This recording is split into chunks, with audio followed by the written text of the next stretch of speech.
Is Prince Harry planning on attending the coronation as a royal correspondent? Hello everyone, welcome to Royal News Network. My name is Brittany, and today we are talking about the strange report about Harry maybe trying to be wooed by ABC and CBS to commentate on his father's own coronation. How pathetic is that potentially? Going from actually being the son of the king and having an actual role in the institution to literally having my job. Bravo, Harry. You really are moving up in the world. But while I think some of this is probably a bit exaggerated, it is interesting to consider what role Harry and Meghan will have in the coronation, because we've gotten some more details over the weekend, and I really feel like it looks like they are being very much shoved to the side. Now, we don't have any confirmation. We know there's going to be a procession, there's going to be a balcony appearance, which we all knew. But what role would Harry and Meghan play in that? And would they very much be treated like they were at the Queen's Platinum Jubilee? So we'll go over that a bit today. But if you guys haven't been here to Royal News Network before, like I said, my name is Brittany, and on this channel, I provide compelling royal commentary about the latest news and sometimes a little bit of gossip as well. So if you guys are interested in subscribing, feel free to do so. We also will be reviewing television shows and movies and sharing a bit about history too. And I also have an upcoming trip to the UK. So if you'd like to come to the UK with me just a couple weeks after the coronation in the end of May, I would love to have you. We'll be staying in London and going to the Cotswolds. It should be a wonderful, wonderful time, a great time to be in the city. So I would love to have you guys join me. And I also have a fashion channel, and so I'll link everything down below, and I have a newsletter. Oh my gosh, so many things. I always forget how many things I have anymore. And before we go into the main section of the video, so I did actually film part of this before, and I had forgotten this bit about Harry potentially being a royal commentator at his own father's coronation.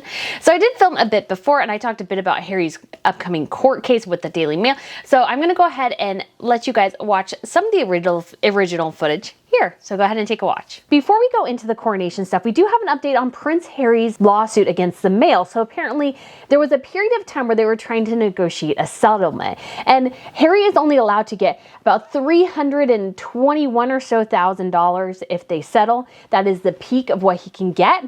He originally asked for about double that, so the court was like, nah, you don't get that much. So apparently they were not able to come to accord. So this is Prince Harry's side and the Daily Mail side.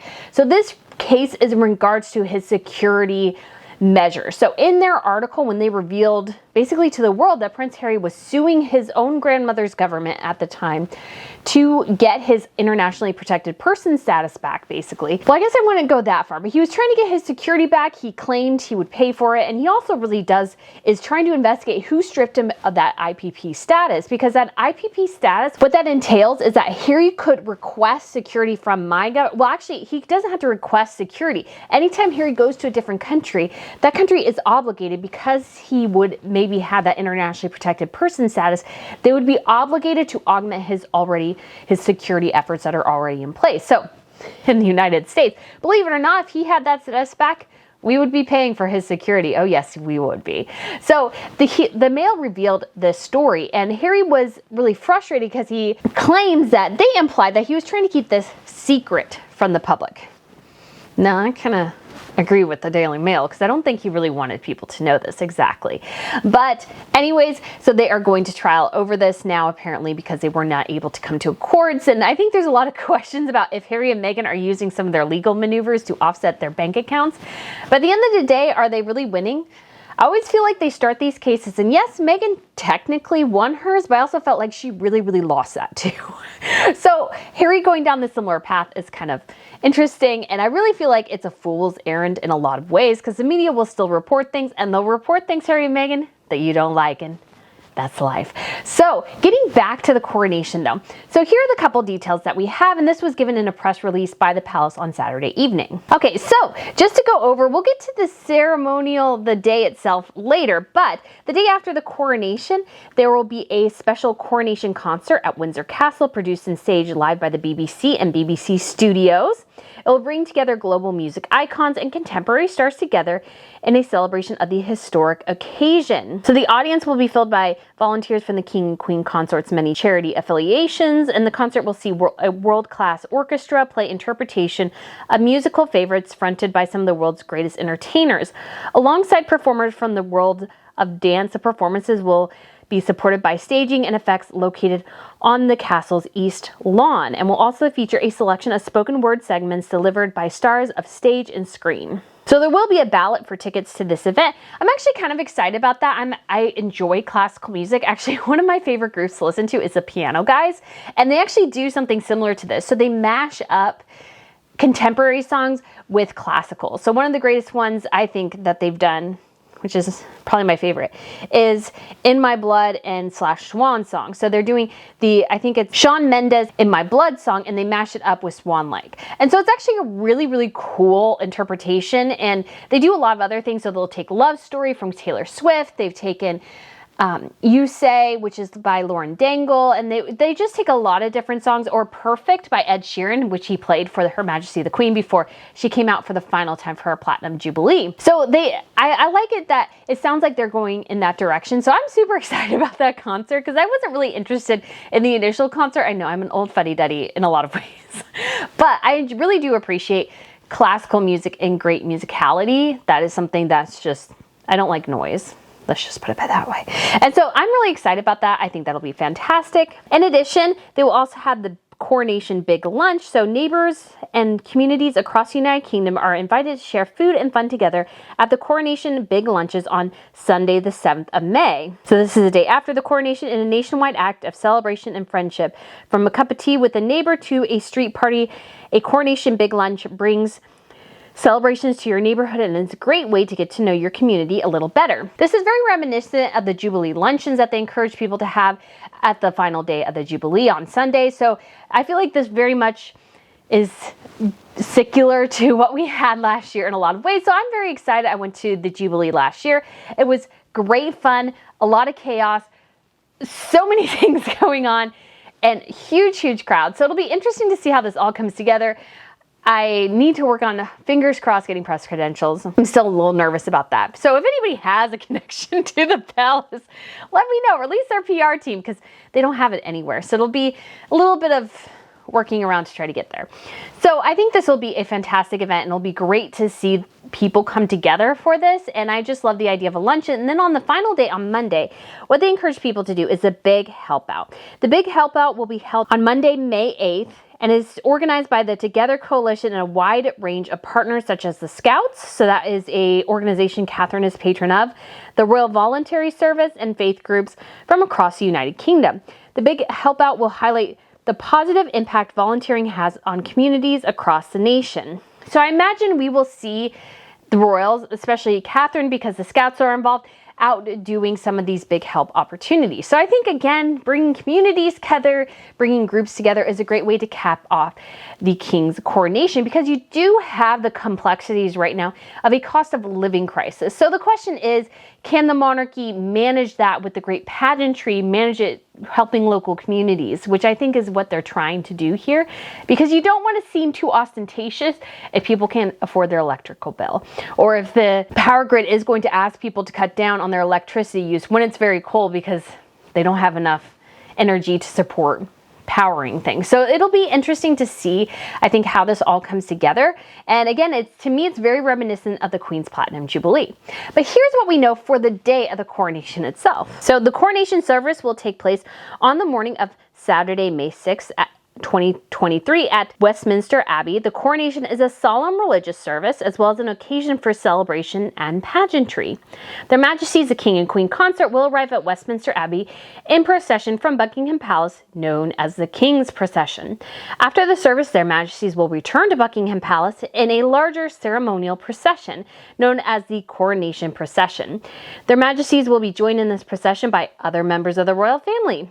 At Buckingham Palace, the King and Queen Consort, accompanied by members of the royal family, will appear on the balcony to conclude the day's ceremonial events. All right, guys, so yes, so many things going on with the coronation. So the big question is, will Prince Harry be in that procession? Or will he be like me, with a mic, talking to people? Hey, what do you think about the procession? What do you think about Charles? What do you think about my brother, my terrible bully of a brother? tell me. And it's a really funny idea to think about because in so many ways, it's a huge downgrade, but would show you a lot about where Harry is right now. So him and Meghan have basically created this brand that trashes the monarchy. At this point, that is their sole brand. They have shown us nothing else but that. So how are they going to move forward? Because they could go to the coronation, but there's a lot of reports they're probably going to be booed. People don't want them there. There's always been already a lot of polls saying that people just aren't interested in seeing them. But Harry and Meghan have this very difficult situation right now, is that, well, the monarchy is all they have.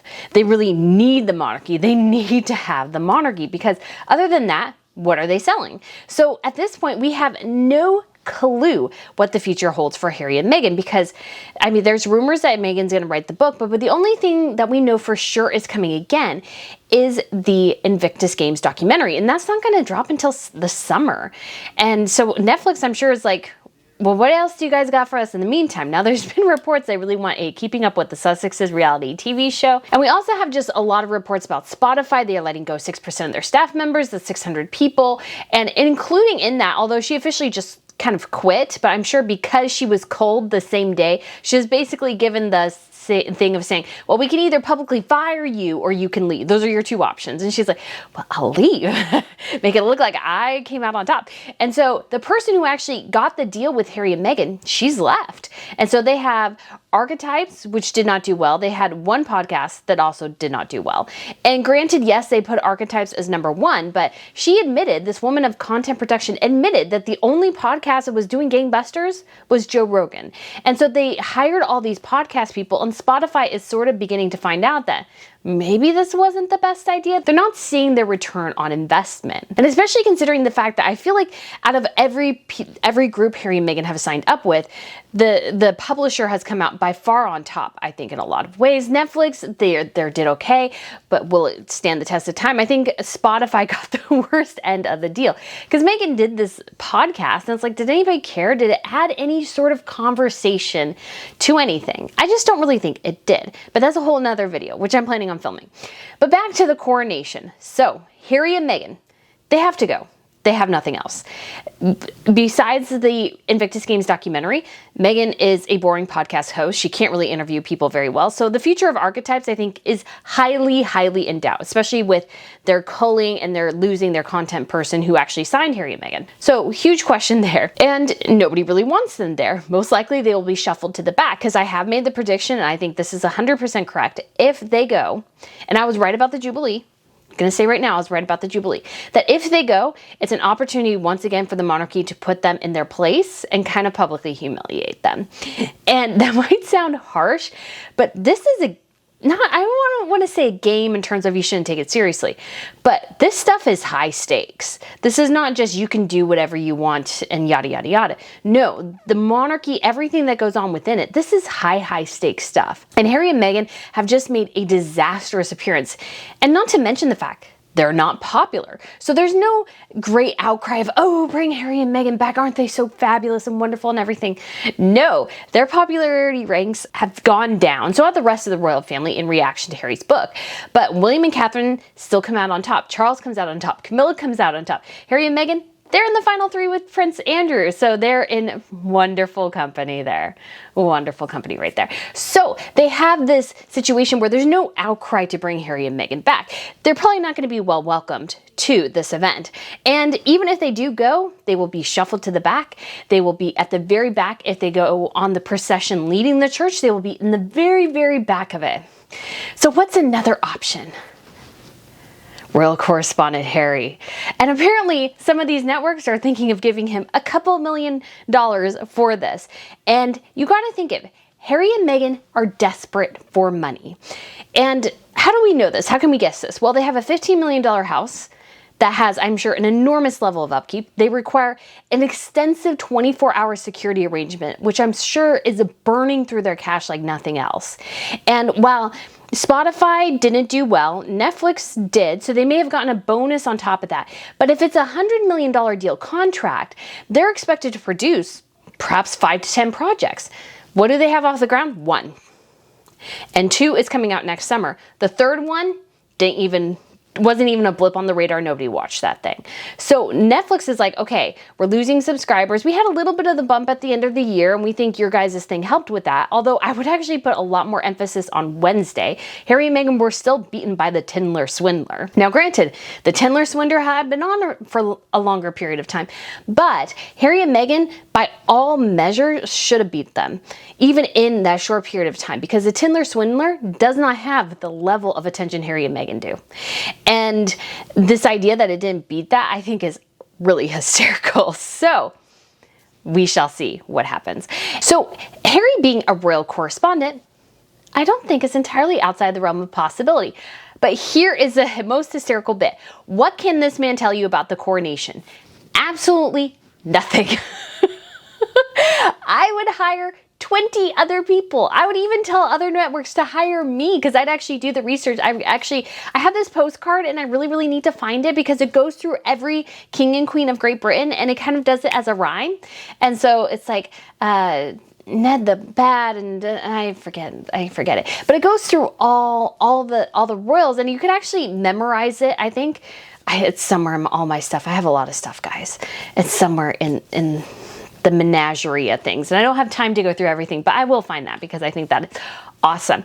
And so I don't think Harry could tell any American audience any more about British history than perhaps going back to the Spice Girls. That is the extent of his knowledge about British history. What I mean is that just the last 20 years is probably the extent of British history he can tell you about. The guy, I mean, the vast, huge rumor is that he had to get help to pass art, to pass high school. Art is subjective. Nobody should need any help passing art. And so, royal correspondent, what could Harry tell you? He could just go over the dirt about his family, but that's all he's good for. He's good for the dirt. And that's why they would potentially hire him.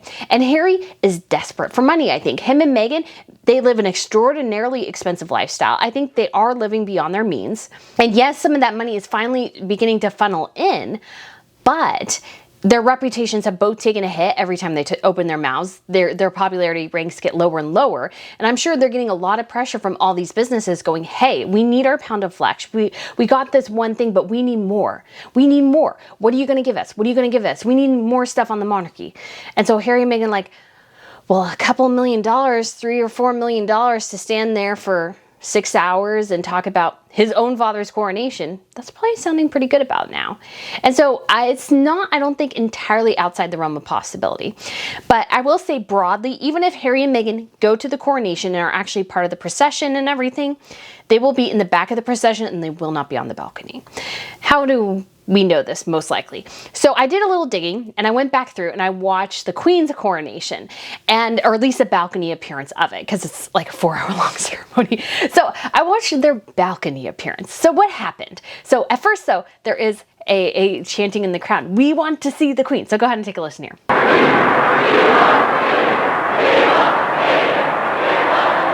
Okay, so the crowd is excited. There's energy. They want to see the Queen. Okay, so the Queen comes out with Prince Philip.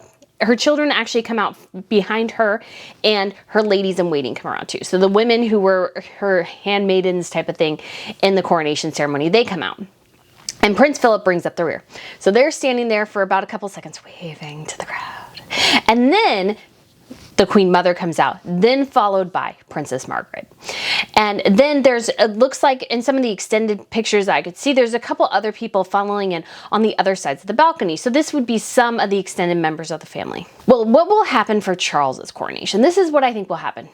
Charles and Camilla will come out, and if they have a similar entourage type things of ladies in waiting, men in waiting or something, they may come out with them. Now, because Charles is a man, he may not have such a huge amount of things because, you know, the Queen had a dress, Charles will have pants. And so I don't think he'll need as much help, because I think part of the reason they were there was just to help her get the dress and the little cape thing out there. That was their sole purpose. And so they came out. They wait to the crowd. So I think Charles and Camilla will come out, then followed probably immediately by the Waleses, because you want to show the line of succession there. And there will be a moment, probably a good minute or more, because I was actually surprised how brief the Queen and the royal family were out there for her coronation, is that it will be the Waleses there, and they'll be there taking it all in for a bit, because they have to show the continuity. So there'll be a moment probably where Charles, William, and George will be together, and they will be showing this legacy. So I think Camilla will be off to the side, the King will be in the middle, William will be right next to him, and then George in front of them, and the Queen. Now I could be totally wrong, you know, Kate and the Charlotte and Louis. Now, I could be totally wrong, but that is what I envision for this, because that makes sense to me. And then we'll have other working members of the family funnel out. So we'll have Anne, Edward, Sophie, and their kids. And then we'll have the Duke of Gloucester, the Duchess of Gloucester, maybe the Duke of Kent. I think those will maybe be the only members of the family that we see. I don't anticipate seeing Harry and Meghan there. Again, number one, they're not that popular. Number two, they have no role in the family. Number three, this is the moment to give the world the image of the monarchy for the future. This is the moment, because Harry and Meghan are no longer part of that picture. And I'm really hoping Charles can be basically the mover and shaker he needs to be in this situation. And he can really pose and put forward a very, very united front saying, hey, look at us. So we have Harry and Meghan here, but they're not that important. It's us. So we are still the nice people for inviting them, but they have no official role. They are still bit players. They are still background players. And yes, they can be here, but the fly pass and everything, they're at St. James's Palace with everybody else. Now, I could be totally wrong on the day. That may change. But again, the monarchy is a very precarious time. It was much more respected when Elizabeth became queen. And Charles has been somewhat a divisive figure. He does not have the favorabilities his mother had. William and Kate remain the most popular royals right now. And that will soon pass as the Wales' kids get older. George is going to be 10 this year. And so as they become teenagers and they're starting to grow up, and there's a lot of questions about who they're dating and what they're doing and everything, that natural progression of interest will really be what fuels the monarchy going forward. So when it comes to PR, when it comes to the image of this institution going into the centuries, it needs to be Charles, Camilla, William, Catherine, and their children. George especially, going forward. That's the image that they need to sell. And I think that'll be the big image, because we did see the Queen Mother come out, but that was a different time. The Queen Mother, you got to remember at this point, she had just lost her husband, and she was still a very popular figure. Made sense for her to come out. And then you also have Princess Margaret. Now, Princess Margaret was an entirely different place than Prince Harry is. Princess Margaret is a good 10 plus years younger than Harry is when his father becomes king. So Princess Margaret is very, very young. And she's the sister of the Queen. She's not even the child of the Queen. So she is somebody as well, because she wasn't married, because she was the daughter of the future king. The previous king, she was allowed to be up there because it did make sense at the time. We also didn't have the 4 other children. We didn't have grown children. So I feel like the situation is just entirely different. But it all depends on the day. But if we see Prince Harry doing his best to remember who was king in 1666, I think that'll be hysterical. Because I bet you they will ask him something, go, I don't know, maybe there's somebody talking in his ear. But I think it would be really funny if there was somebody talking in his ear and he said the prompt that they were giving him, not like, move to your left. And he goes, move to your left, and then starts talking again. He probably won't do that. It's just a funny idea in my mind. Because again, it's just this weird thing. Harry's never experienced a coronation. He knows nothing about a coronation. The guy barely graduated high school. What do they think? American media think he's going to tell them about a coronation. How is he going to commentate about a coronation, which he knows nothing about? It's a hysterical question. And I also think, how sad is it to go from the son of the king to the best invitation you can get to your own father's coronation is my job. Yes. All right, guys. So thank you so much for watching. Let me know what you think down below, and I look forward to seeing you again soon. Bye.